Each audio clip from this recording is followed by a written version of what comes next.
साल था 1994 और एक ऐसी फिल्म आई जिसने सिनेमा के सारे नियम तोड़ दिए। कमाल के डायलॉग्स, यादगार किरदार और एक ऐसी कहानी जो सीधी रेखा में चलती ही नहीं। आज हम क्विंटन टैरेंटिनो की मास्टरपीस पल्प फिक्शन की दुनिया में उतरेंगे। कहानी की शुरुआत ही एक ऐसे सवाल से होती है जो आज तक लोगों के दिमाग में घूमता है। एक चमकता हुआ ब्रीफकेस, जिसके अंदर क्या है ये कोई नहीं जानता। ये सिनेमा के सबसे बड़े रहस्यों में से एक है और यही रहस्य हमें इस कहानी के अंदर खींच लेता है। तो चलिए इसमें उतरते हैं।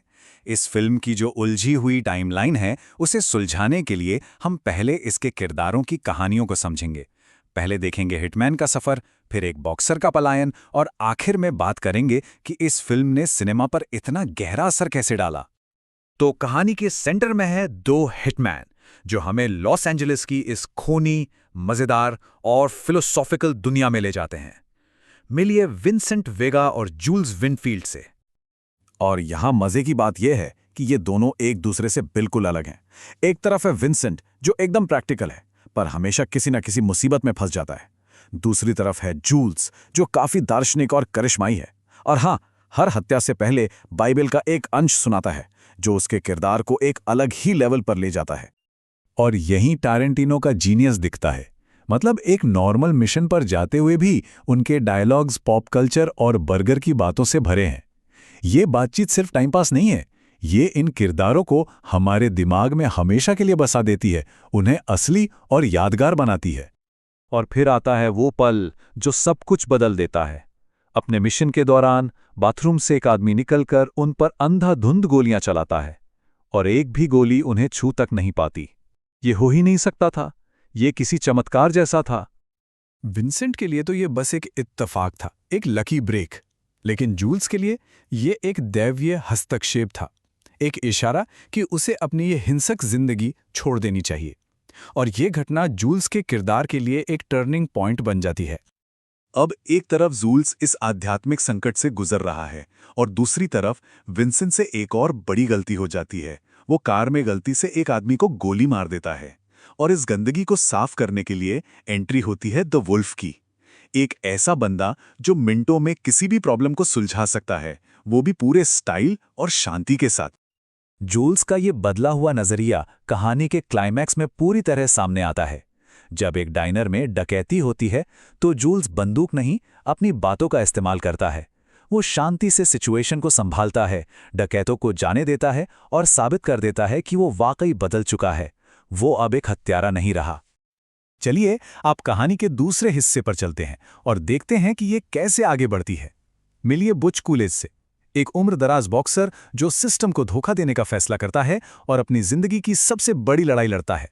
तो सीन ये है, बुच ने मॉब बॉस मार्सेलस वॉलेस से डील की थी कि वो एक फाइट जानबूझकर हारेगा, लेकिन उसने धोखा दिया, अपने ऊपर ही पैसा लगाया और जीत गया। अब मार्सेलस वॉलेस और उसका पूरा गैंग उसके पीछे है और बुच को शहर से भागना ही होगा। शहर से भागने की जल्दी में बुच को एहसास होता है कि उसकी मंगेतर उसके पिता की सोने की घड़ी अपार्टमेंट में ही भूल आई है। ये सिर्फ एक घड़ी नहीं है, ये एक पारिवारिक विरासत है, सम्मान का प्रतीक है और इसे वापस लाने के लिए वो अपनी जान दांव पे लगा देता है। यह डायलॉग बुच के किरदार को पूरी तरह से समझा देता है। वो जिद्दी है, प्रैक्टिकल है और अपना मकसद पूरा करने के लिए कुछ भी कर सकता है। वो किसी के सामने झुकने वालों में से नहीं है, चाहे सामने मॉब बॉस ही क्यों ना हो। यहीं कहानी एक बेहद अजीब और यादगार मोड़ लेती है। घड़ी वापस लेते हुए बुच का सामना मार्सेलस से हो जाता है और दोनों एक प्यादा दुकान में फंस जाते हैं। वहां उन्हें एक ऐसी भयानक सिचुएशन का सामना करना पड़ता है जहां बुच को अपने दुश्मन को बचाने का फैसला करना पड़ता है। ये सम्मान और मोक्ष का एक अनोखा पल है। तो हमने किरदारों की कहानियां देखीं, पर इस फिल्म को इतना महान क्या बनाता है? आइए अब पर्दे के पीछे के जादू और इसकी स्थायी विरासत को समझते हैं। देखिए, इस फिल्म की सबसे बड़ी पहचान ही इसकी नॉन लीनियर कहानी है। ये आगे पीछे जाती है। अगर हम घटनाओं को लाइन से लगाएं तो पता चलता है कि विंसेंट की मौत बुच के हाथों कहानी के बीच में ही हो जाती है, जबकि हम उसे फिल्म के अंत तक देखते हैं। ये अनोखा स्टाइल हमें किरदारों और घटनाओं को एक नए नजरिए से देखने पर मजबूर करता है। इस फिल्म ने 1994 में कान फिल्म फेस्टिवल में सबसे बड़ा पुरस्कार पाम डियोर जीता। इस एक जीत ने क्विंटन टारेंटिनो को दुनिया के सबसे बड़े डायरेक्टर्स में से एक बना दिया और 90s के दशक में इंडिपेंडेंट सिनेमा की एक नई लहर की शुरुआत कर दी। इसका असर बहुत गहरा था। जॉन ट्रेवोल्टा का डूबा हुआ करियर फिर से पटरी पर आ गया।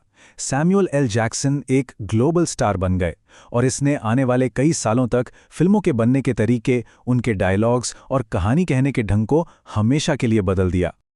तो वापस आते हैं हमारे पहले सवाल पर, ब्रीफकेस में क्या था? जवाब है, इससे कोई फर्क नहीं पड़ता। सिनेमा की भाषा में इसे मैकगफिन कहते हैं। ये बस एक चीज है जो कहानी को आगे बढ़ाती है। असली मजा किरदारों के सफर में है, न कि ब्रीफकेस के अंदर की चीज में। तो इस पूरी कहानी से हमें मिलता क्या है? इस हिंसा, कॉमेडी और शानदार डायलॉग्स के पीछे का असली मतलब क्या है? ये फिल्म संयोग और भाग्य, अप्रत्याशित जगहों पर मिलने वाले मोक्ष और यहाँ तक कि अपराधियों के बीच के सम्मान के कोड जैसे बड़े विचारों पर बात करती है। हर कहानी इन थीम्स को अपने अनोखे तरीके से दिखाती है, जिससे फिल्म सिर्फ एक क्राइम स्टोरी से कहीं ज्यादा बन जाती है।